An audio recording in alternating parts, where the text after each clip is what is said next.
And we're live. And we're live. This is Spoken Openness episode 18.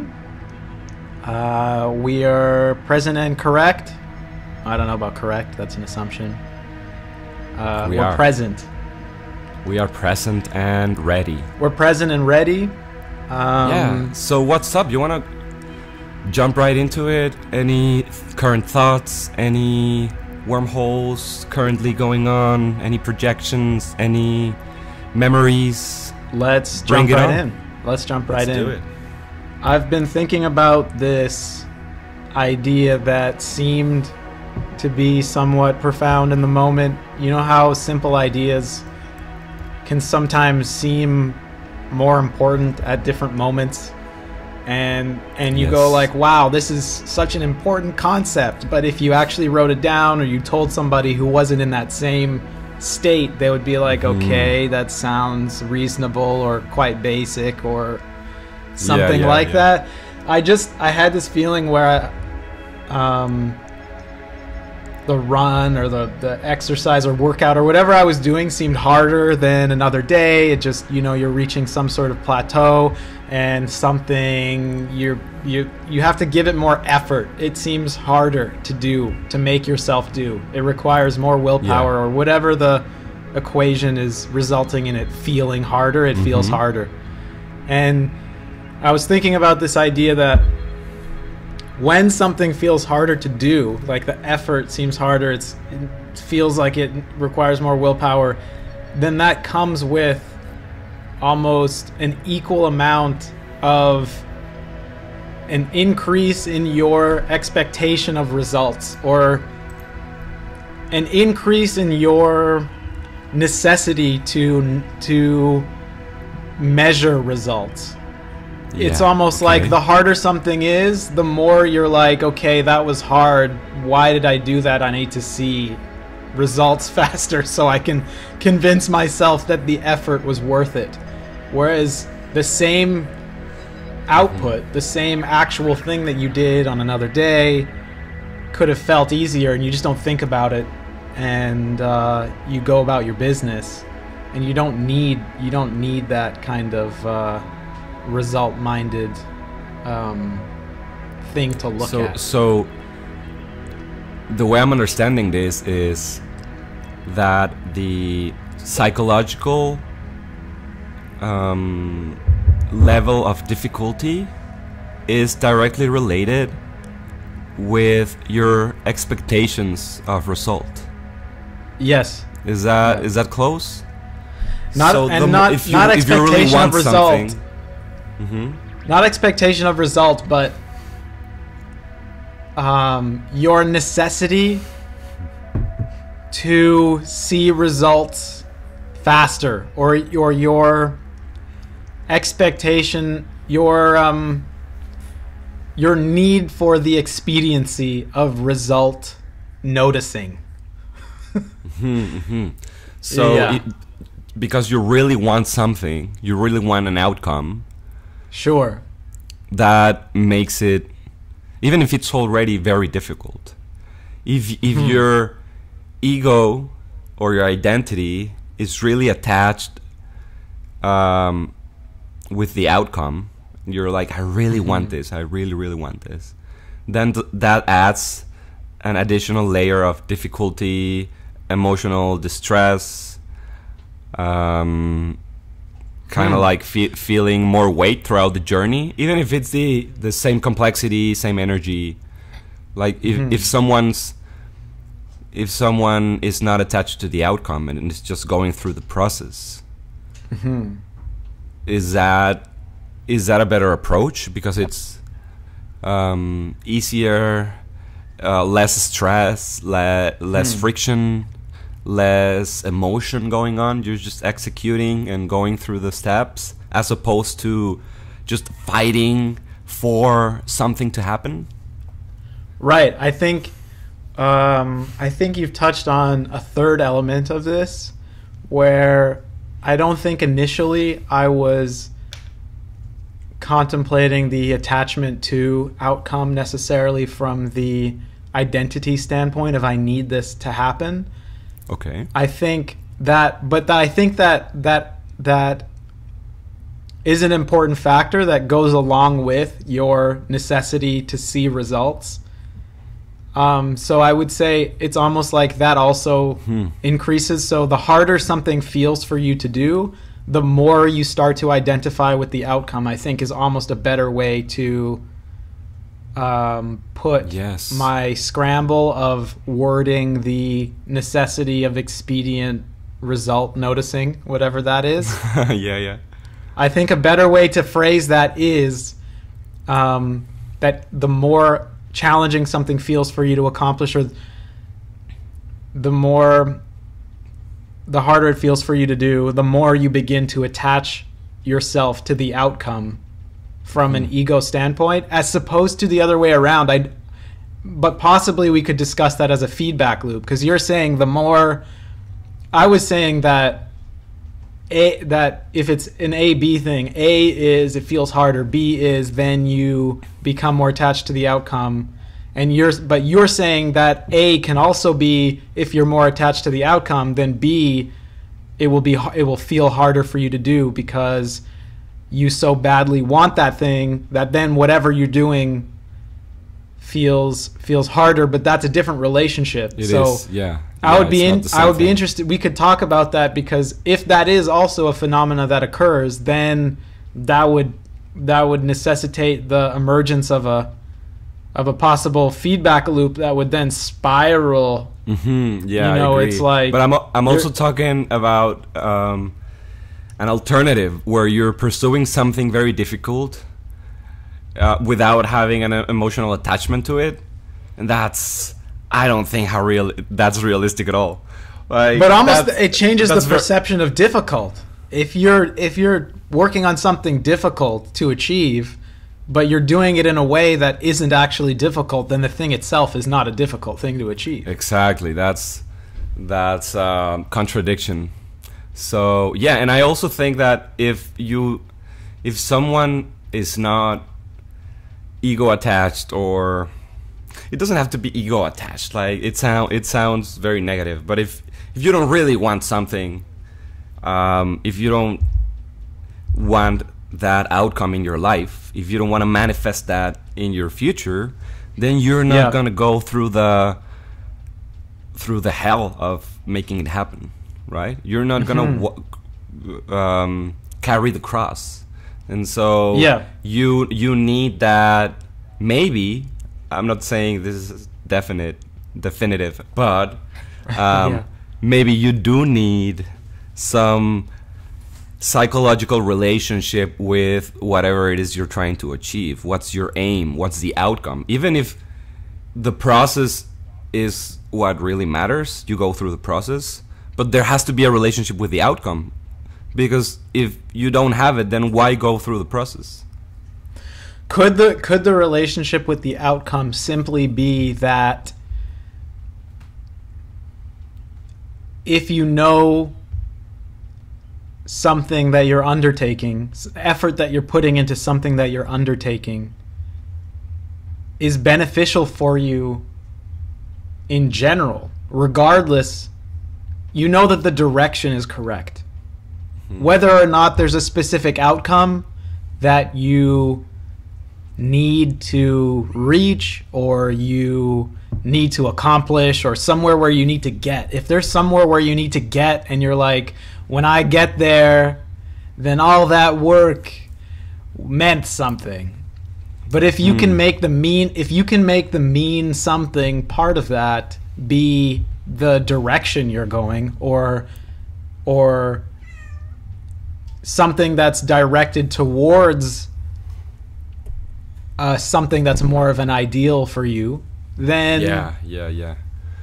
then maybe that's a more long sustainable I agree. I love relationship. The word, I love the word direction, and it makes me think about it's not about the destination. It's about where you're going, but not where you're gonna stay at. So it is about a destination in terms of a direction, but not about where am I gonna arrive at so that I can stay there. and so yeah, because what maybe happens when you arrive there? Mm-hmm. Yeah. Yeah. Now you're in some plateau. Mm-hmm. Right. So that leads to plateau, and that leads to generally lack of growth. And yeah, it feels like we need some sort of growth or direction Mm-hmm. or idea of, am I improving, am I growing, or am I staying in the same place? Right. But And that it creates almost brings confusion. up- It creates confusion. It almost brings up the idea that in those moments, or it brings up the question or the discussion surrounding what does one do, how does one navigate, what should one do when faced with tasks that they know they're good for them, when they become harder, what do you do? And Yeah. I think that if it's the case that when something becomes harder, you start to identify more with the goal, you start to envision an outcome, and you're like, how come I'm not getting there faster? And there's a place I need to get, and my identity is someone who has not gotten that yet, and that sucks, and it's a struggle. Then when you're in that place, then the goal would be to try and reconnect with the why of the process and the why of the direction, and try to, as much as you can, reason with the part of your mind that is all about this outcome, and reason with that part of your mind that's looking for outcome, and realign yourself with the direction and the why, and hopefully that might be a switch that could, I don't know, in theory, maybe help motivate you. I'm not sure. Sometimes it's hard. I mean, the idea, and we've talked about this before, is like the concept almost of transmutation. It's like an alchemical kind of semi new thought, like amorphous blob of a concept that flows around and is used in different contexts that get a little squirrely sometimes. But it's an idea that, like, chameleon concept. It's a chameleon concept. It's a CC. It's like it's just like you have this energy. If it has an opposite, usually transmutation has to do with something and its opposite. So certain emotional states, it would be said, have an opposite, and that you can't transmute one thing into whatever you want. You can't just take one energy and then evolve it into something totally different. It has to be of like kind. So it has to kind of be like a pendulum. On one side is one thing, the other side it's the opposite. You can work towards and you can work towards transmuting it from one end to the other end, but you can't completely, evolve it. So maybe transmutation isn't the right word in this context, but it's like if on one end is the idea that you need to have this outcome, it's the outcome. The other end is the direction, or this sort of focus on an ideal. Then that's the work that needs to be done, and maybe that can provide motivation. So I feel like this is a great example of something you mentioned a bit earlier, which is when you're talking about what in the moment seems like a very profound and complex set of ideas, but then in another mindset you could just say something very, very widely known, such as it's about the journey, not the destination. And we're kind of taking that and exploring it from different angles, but it really does feel way more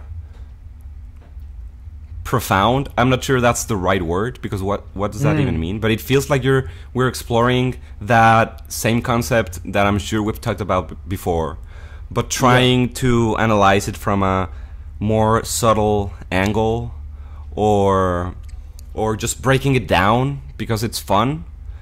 But Right. the polarity thing made me think about, if there's such a thing as transmutation, or I don't know, you could also say like a sense of getting better or discovering yourself, or like I'm trying to bring all these things that lead to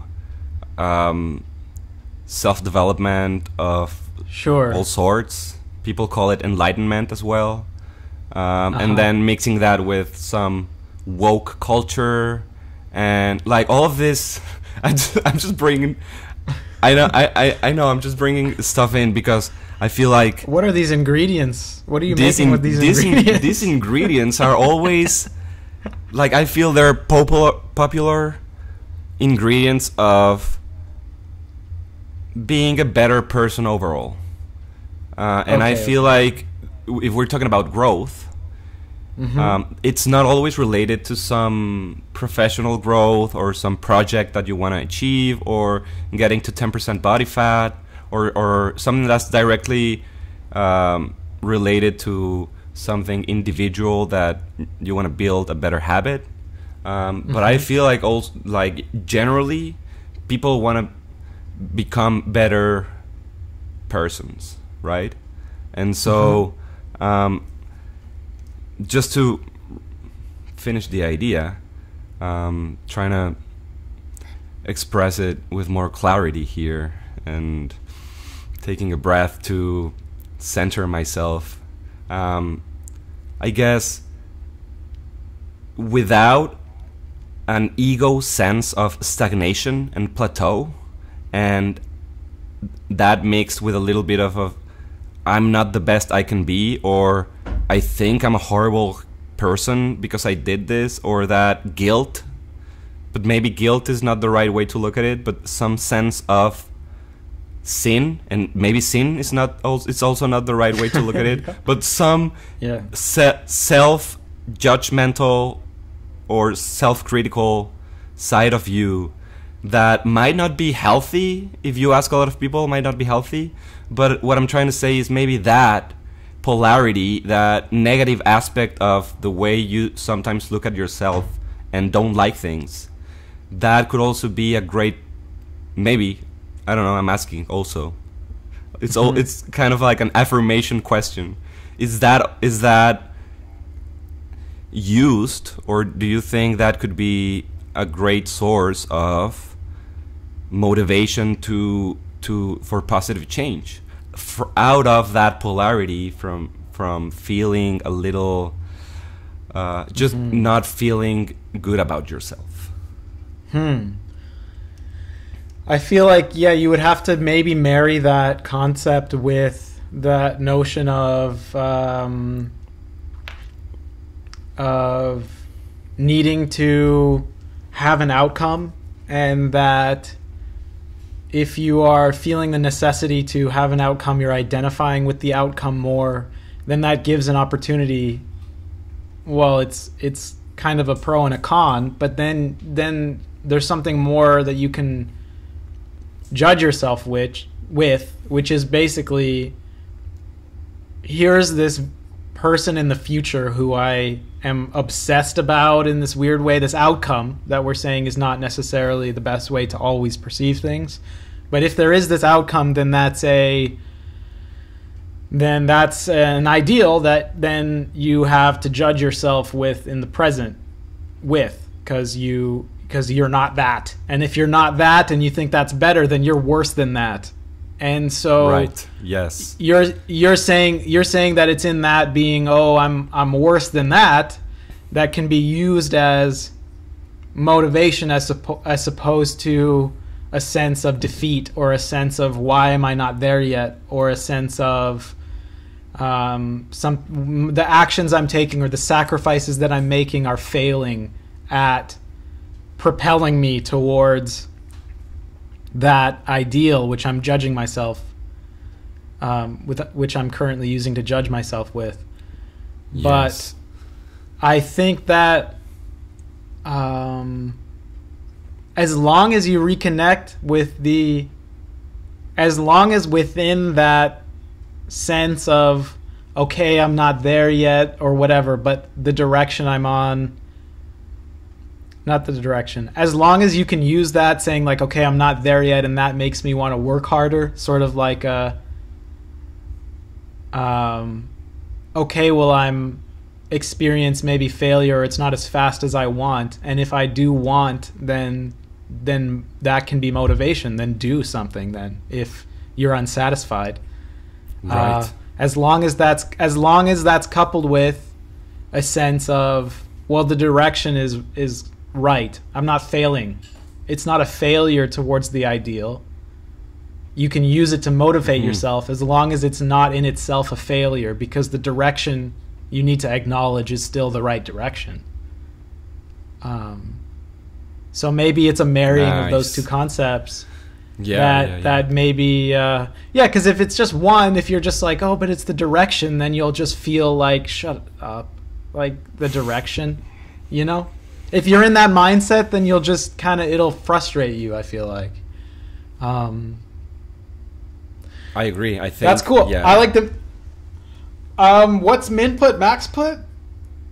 I remember you want to shift waves. So let me connect that. I just remember you I remember you wanted to connect that, and I'm curious. Yeah. Okay. I don't know what that is. Just to recap what I think of what you just said. Yes. Yeah. I liked the way you mentioned that, or you implied that the destination or the outcome could be the person you're trying to become, and not necessarily a specific outcome of something happening in your life, but more like what, how do I want to feel in the future, and who do I want to be in terms of not only the things you want to be doing and manifesting, but also also how you feel about yourself. And the way you feel about yourself, I think, is the starting point of many things. And the beautiful paradox that I think we arrived at is, do you decide whether to feel good about yourself and allow that to be your reality currently, to be okay with everything's going on and not need anything else? And does that take away from a direction, from an ideal of who you want to become? Does that take away from a better possibility for your future? Because I feel like you can't do both, or maybe you can. Maybe there's a magical way to do both, to love yourself in the present and also love the person you will become in the future, and do both. But how do you completely love yourself if there's also an element of lack of lack of worth, or lack of it's in the needing, excellency, I guess, if you start bringing words like being excellent, right, or discipline, or then you're obviously not there yet. And if you remove that, as we were saying, that ideal you used to judge yourself from, if you remove that, then maybe it's easier to love yourself in the present moment, but maybe you're letting go of a very precious thing that could motivate you to make beautiful changes in your life. So I just feel like externally it's a contradiction. Like, do you accept yourself, or do you not accept yourself, right? And if you not accept yourself, then you have to make the changes, and you have to actually force yourself to change habits or do whatever it is that you need to do to change malleable reality and change yourself through your actions. But is that also a big source of depression, not accepting yourself and not loving yourself? Right. And so Yeah, I I think was you just touched gonna on two things. link that to Okay, input max. before you do though, before you we'll do it, get you there. touched on two things that I think are really important. One is that's a downside of not having a destination. If you don't have a destination or you don't have goals to reach, then you never get there. And so if there's no if there's no getting there, then it could bring a sense of defeat with it because you're never getting there, because there's no there that you've conceptualized that you could reach and feel successful and realize that your actions brought you somewhere and that you have that capacity and capability. And okay, what's next then? Because I know that I'm able to generate these realities by making sacrifices and working towards something that I would like to reach in the future. So I think that that is something important to think about, is concepts of having, I guess, maybe goals, short-term, mid-term goals, but have the outcome, the end goal, not be conceptualized as something that you can reach, possibly. So you still allow yourself to make it about the journey and the path that you're on, that you feel is bringing you benefit and is positive and towards an ideal, and that you have reachable steps that you can notice you're making achievements or you're making progress, and to compare yourself to past possibilities, or if I hadn't done if I hadn't made the sacrifices I have made, where might I have been, and have moments where you can look at shorter term goals and notice the differences between those sort of realities that could have existed. But as long as there's still that important thing, which I think we talked about, that is important, is not having such a clear, not having such a clear end ideal. Keeping the end ideal somewhat amorphous and a sense of the ideal that isn't so perfectly articulated, so that it's that it becomes such a judge and something you can reach and then end whatever path you are benefiting from. But I think those short-term goals are important to not be discouraged. And the second thing I quickly wanted to mention was, you mentioned the needing, and I think that is definitely an important thing to think about, is in the expectations of results, we connected that with you identifying with the outcome and needing for your ego to identify with the outcome.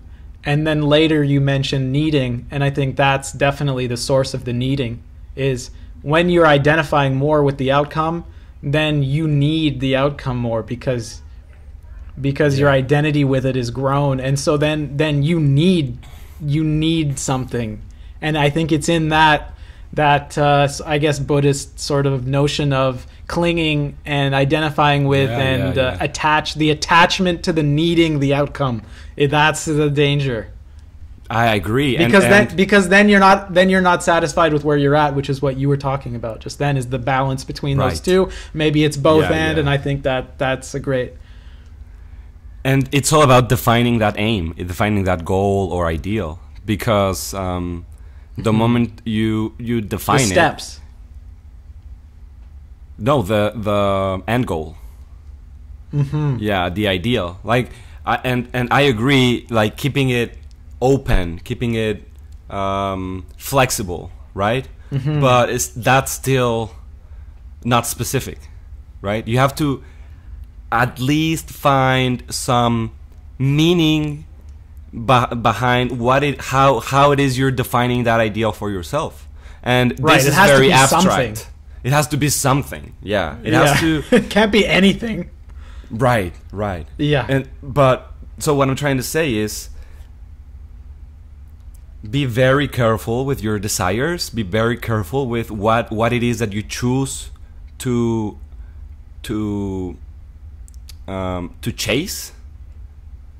What you choose to chase, because that will define your current state. It will define whether you feel good about yourself or whether you feel a lack of self-worth, and how you define that goal for yourself will also, it could also make it very positive or a very, very negative thing. So I guess kind of like your desires will make you tired, for sure. And so you need to be very mindful about, like, I guess what I'm trying to say is just choose your battles wisely. And if you have a lot of directions and a lot of desires and a lot of goals, and I do think that's a bad strategy, and it generally leads to just an overall sense of being lost and not how many anywhere in ideals life. How many ideals do you want to not be living To up not to? be, to not How manifest. many? Yeah, Exactly. Or no, how many ideals do you want to have to fall short against? Right. Yeah. It's up to you. It's up to you. But not having them, Right. not having at least Is one also- of them is also not good for you. gives you nowhere to direct your energy, your output, to So- know. Yeah. So, quick question. You have an aim, there's an output, there's a goal, there's a process that needs to happen so that that goal or ideal or projection becomes manifested. And it could, it doesn't necessarily need to be a goal or like project related. It can be a promise to yourself, like a principle of some sort, like I'm gonna do this or I'm not gonna do this. It has to be like a knife. It has to be either or, I think, in most cases. Like something you're not gonna do anymore or something you want to do from now on. You're talking about setting goals. Those those not as the final outcome, but the word goal. Okay. Yeah, but not doing something could be a goal. I mean, Right. you need to maintain that, but you could use the word a promise. You could use the word it's one of my principles. It's just having a value hierarchy or an ideal that that needs that part of judging. You need to be judgmental so that you can remove something or incorporate something, or not want something anymore, or but getting to the point, okay? I have a question for you as well. Is the input directly related to the output? So the more you put in, the more you'll get out? I was thinking about this, and so I think that's it's kind of a trick question, right? But yeah, I don't think that's always the case, depending on what the thing is. I think, well, the input, in terms of input, I think it matters what defining the input. I mean, a lot of times there's things that we do, and I do it, where you feel like you're doing a lot for something. You feel just like, but really it's just a big focus of or you're obsessed about it, or you're thinking about it a lot, and there's not action there, but you just have this feeling like, I've cared so much about this and nothing's happening. Which is what you were saying in the beginning of the convo. If you're if you're really attached to the outcome, it may even feel like you're working harder, or in the moment. And this brings up that concept that we had talked about earlier, where something that can feel so hard in the moment later doesn't seem so hard. And I think part of that relationship has to do with your ego's needing for the outcome, because you're, it just feels, it's like, oh, this thing that I need to accomplish is not happening, and that's so hard, and I'm thinking about it all the time, and I want it so bad, and I need it, but then it feels harder. You're not acknowledging the fact that you're in the right direction. You're not accepting where you are as being in the perfect place where you need to be.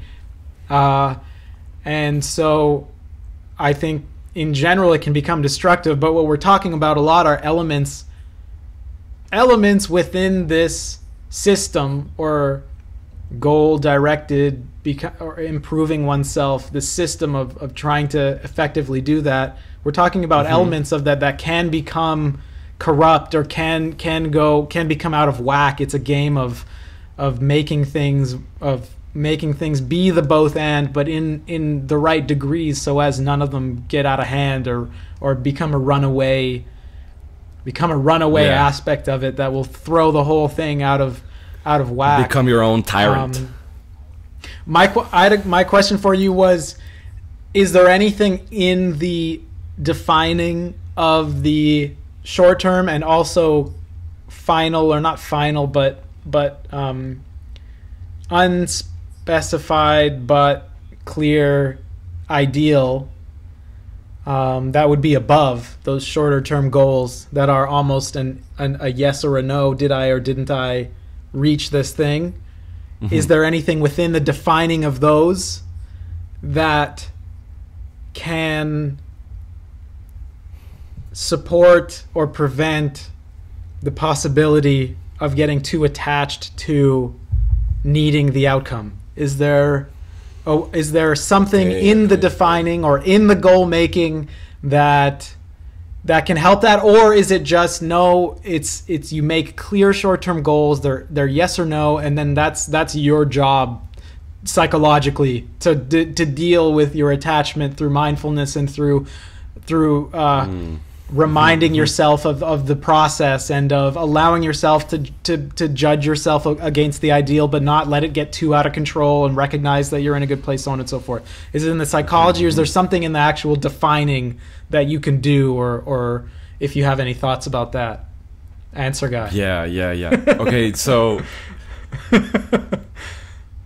my best guess is that that's a constant battle, that's a constant dance. You have to play with yourself and allow yourself to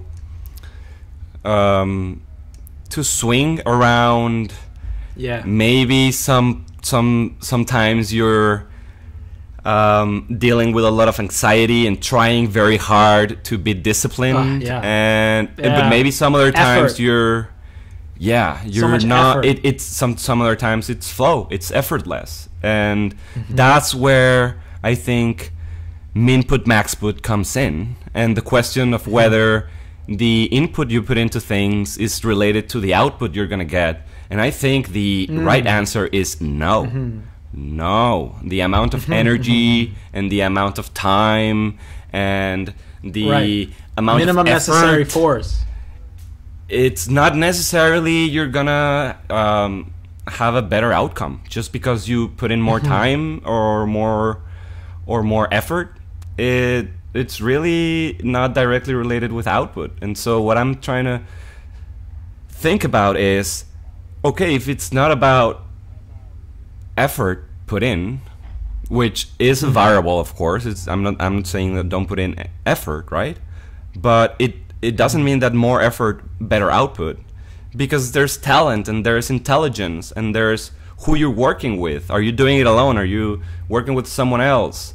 The timing of it, like so many different variables that have to be taken into account when you're strategy, in effort into strategy. What? Yeah, right. Yeah. And so maybe, just maybe, there's a space of functionality where you love yourself first. You allow your self to flow, to be. I mean, the part of things that you honestly and really love about yourself, that are positive and that people love about you, right? Those things, not that, oh, I love this cookie. That's not it, right? This is like, we're talking about things that really make you feel like you're worth it. Cookies are great. Cookies are so good. But dude, being in that space is better than the greatest cookie on earth. Like I feel like I've been there a couple of times, and it really feels like it's effortless and things are going well for you. And maybe I'm mistaking like a good phase in life for this flow state or whatever. Maybe I'm mistaking that. And there's ups and downs. And also the things going. You can really. I was just going to say also the things that are going. What the notion that things are going well is totally also partially a result of your relationship to identifying with an outcome or with the need for an outcome. And if you need so badly to be reaching an outcome, or why am I not there yet, then you won't think that things are going well for you. You'll think that you're just failing all the time. And so it's almost like in those moments where things, I mean, sometimes obviously things are just going well. Like seems to be that certain things are falling into place or whatever. Things are someone on the outside would look in at the data and be like, oh, things are going well. You know, health, money, relationships, you know. But I just wanted to tie in that notion that what we were talking about earlier about the attachment to the outcome plays a massive role in your perception of things going well. But I feel like something that's I think that's something someone would say from looking at someone or someone's life from the outside. Oh, things are going well for this person. But mostly it's alignment.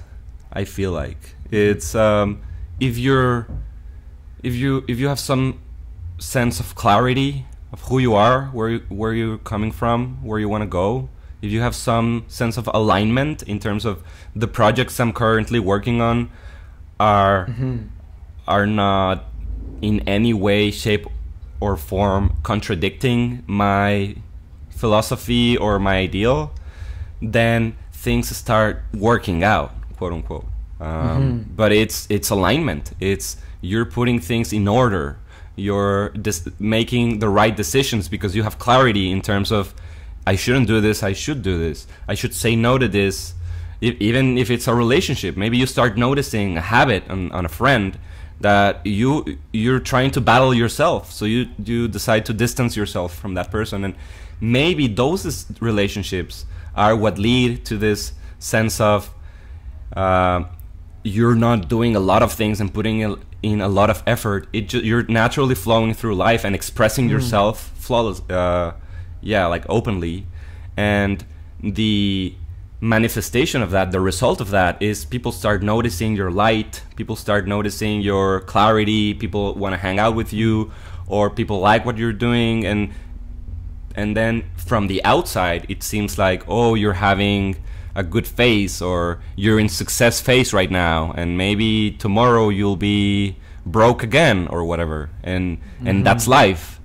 But I feel like there's so much more responsibility, like personal responsibility to those circumstances than we generally account for. So before we move on, I just wanted to clarify, because I don't think we ever got, I never fully got your definition of min-put, max-put. Oh, okay. So just quickly, my understanding of sort of what it could be is just talking about the phenomena of minimum input for maximum output. It reminds me of minimum necessary force, but it also involves or dose, or talking about sort of strategy or approach so that there is less feeling of effort for a similar or if not the same output. Is that so it's just a fancy way of saying flow state. I think what I'm trying to say is, since input is not directly related to output, there's a way to hack that, and there's ways that you can live your life without so much hustle and effort and trying to discipline yourself to a military degree so that you can achieve your goals. And I'm all for that. Have nothing wrong against discipline. I do believe discipline equals freedom, and that's a very good thing. But and I think this is a big alternative, is a flow state where you're so aligned with the things you like about yourself and you like about the world and living and manifesting in the world, so that you're just manifesting your being every day with as much radical openness as possible. And so and maybe there's a healthy both and balance between discipline and trying to stick to new habits and trying to be comfortable being uncomfortable and suffering through processes that are hard. But if you mix that with some flow, then maybe you can get to input maxput, where everything's going on in the external world. Your manifestation is from the outside is like, whoa, this guy's working so hard, and you're just having fun, like expressing your being. Right. Do you think? So I think there's also that relationship of maybe if flow doesn't seem like it's occurring, that might reveal itself in a feeling of plateau or a time of plateau, and it's in those situations that discipline becomes more important, because then it's okay, well, I still recognize the why, even though the why isn't fully motivating me into this flow state that it was previously, where now it feels like more effort. Well, if it feels like more effort, you still know why you're doing it, so then be disciplined about it and keep hustling at it, even though it doesn't feel comfy, or it doesn't feel flow state, because I think flow state is totally fleeting. I mean, people chase that. People chase that so hard. All sports, they're like, I just love the flow state. It's like surfers think that surfing is total flow state, and snowboarders are like, no, snowboarding gives you max flow state, and climbers are like, no, climbing gives you most flow state. And I think a lot of people, when they talk about that, are talking about being present and being in, I guess, the sort of Ram Dass be here now. It's like being so conscious of what's flowing in terms of sensory input, and your response feels very natural, I guess, to one's being, like your dharma is naturally unfolding without your needing to direct it in, like you said, some sort of military way. But that's fleeting, and we chase that. And so maybe that's the to tie this in with what we were talking about earlier, is sort of maybe that you need to know when to turn the discipline on and what that means. And even if you have the why, and you know that obsessing with the outcome isn't always necessarily going to benefit you, even though having that ideal to compare yourself towards is important, and you're in that place where you're unsure, then discipline is that's maybe where that can come in. Yeah, and that's gonna happen sooner or later. And we talked about that last episode, where we said that, you know, motivation is never there when you need it. But if it's there, and you're in a good place where you're feeling very connected to your aim, and you're riding that energy wave, then you should try to ride it for as long as possible, because you're gonna need discipline pretty soon. So then the question is obviously, are you a flow chaser, or are you an acknowledger? Are you an acknowledger? I don't know if that's one who acknowledges. Are you one who acknowledges the necessity for the discipline versus flow balance? Or Or should the mindset be, no, let's chase how to maximize flow so that we have discipline as the backup, as the, well, I can employ this and I know I have the willpower and I can use my will to direct myself when I don't feel like it. But it would be more ideal to just be in flow. And if it is more ideal to be in flow, how do you? Okay. This is kind of hard because I could even counter argue that it is discipline which most of the time triggers flow. So if you discipline yourself to have your life organized, to keep your desktop clutter free, to keep your schedule nice and tidy, open spaces, but some things are scheduled, you try to follow, you discipline yourself to have some sort of morning ritual that allows you to start the day with some advantage to yourself. Consistency. Also. So that could also be the trigger for flow. And I do know from personal experience that having very, very clear goals is great for flow. Because if you know what you need to do, you know this is the time you need to do it, you're flow. You're there. You're doing.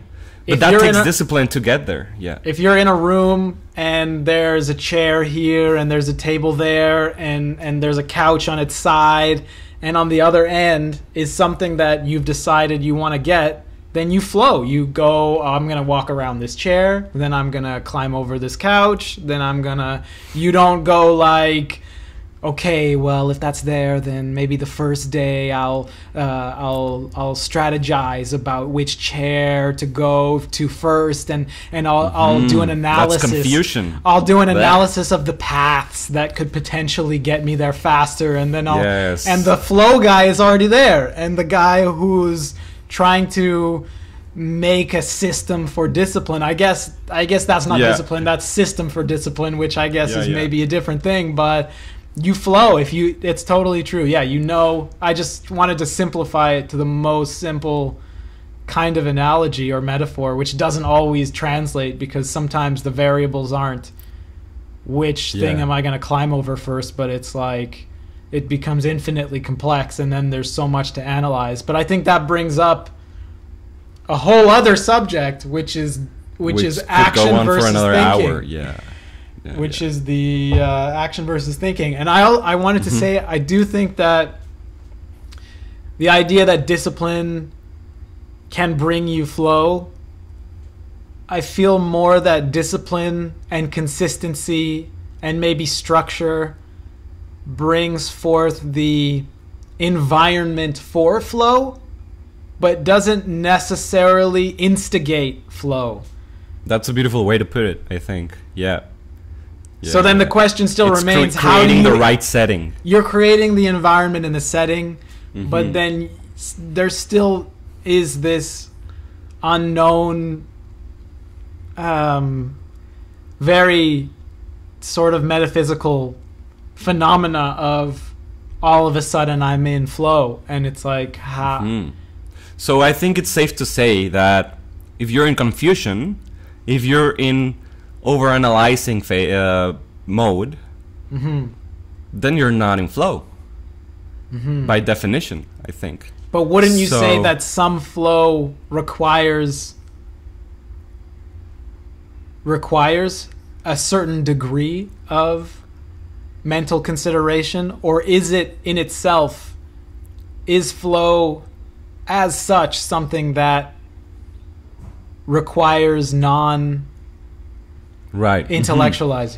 It depends on how you define flow, because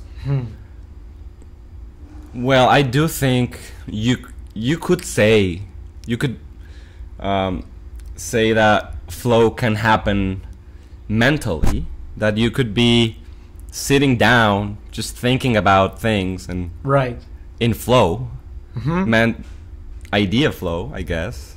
If you're brainstorming, you could be in flow. But I don't know why I feel like a state of flow has to do with something you're performing. But I might be wrong. I just have that sense of it's obviously something you perform. Otherwise, how do you flow through? And so if you're saying that you're in flow in your life, it's almost like you are in flow in the performance of your dharma. Yes, I like that. Where it's the performance is you, and your decision making is a flow of a deep connection to your being. Yeah, to your character. To your character and to your values, without thought, but in a complete detachment with needing future outcome, and a total connection and faith in your ability to manifest it through your actions as directed by free-flowing value judgments without overanalyzing or... I think that right there is very wise. But I could argue the opposite, though, too. Of course, yes. But I think that could start another wave. Yeah, for sure. There's a lot of depth here. What important pieces do you think? What important pieces from the last hour do you feel like you'll carry or continue to think about? Just the balance between discipline and flow, and the relationship being way more closer than I initially thought it was. Very interesting. But it's like so many things depend on how you define them. Yes. And they also, the combo depends on which stance do you decide to take. Like what idea are you trying to manifest? And so I also feel like I could devil's advocate for the lack of discipline being like a big flow. reason why people don't find flow. Oh, but I was just going to argue that sometimes lack of discipline results in way more flow. Sometimes, yeah. There is a simple phenomena, and I don't. We could get into it for a long time, but my relationship with flow with instruments, a large part of it comes from a lack of discipline. From not caring, from not giving a shit about what scale I'm going to be in, but almost... But is it more like a lack of structure? Lack of structure, and also discipline. Like... Okay, yeah. I'm not going to take this practice session and do this for 5 minutes and do this for 10 minutes and every week have this amount. And I mean, that's discipline, right? That's structure, that's discipline, that's continued. It's like within the emergence of a feeling or an unknown necessity to just express, I'm going to just decide to pick it up right now, comes a flow that wouldn't have come if I was making it a structured practice. Is that making spontaneity the opposite of discipline? I think that's a big discussion, because I think spontaneity is either it's chicken or the egg. When you're doing something in flow, there is spontaneity, but do you have to initiate spontaneous things to become in flow, or do you just become spontaneous in flow? Because I think spontaneity is definitely a... I might have... We should continue this. Yeah. We should, because I might have an ambiguous definition of discipline, Right. Because also I think Definitions. like discipline can be chaotic, not necessarily premeditated and very ordered and structured and planned throughout the next 30 days. I think discipline could have a sense of spontaneity, but maybe we could pick up on that. We could trip on that next time. Yeah, sounds good. Okay. I think just quickly for me, I'm going to continue to consider the concepts of making short-term goals, regardless of whether or not there's that super clear final objective. Maintaining the idea of a direction, noticing that your judgment in comparison with a future ideal is important to motivate, but not to use as a way to feel bad about where you're at currently, and that negotiation. And I think also think about strategies and being mindful about what are the inputs that I'm doing. Are there ways that I could change the way that I'm approaching inputs so that they don't have to feel like they're so much effort, and therefore reduce my need for an attachment to the outcome, hopefully, and explore those things. And definitely looking forward to discussing through, I think, definitions, discipline, and flow, and that in the future.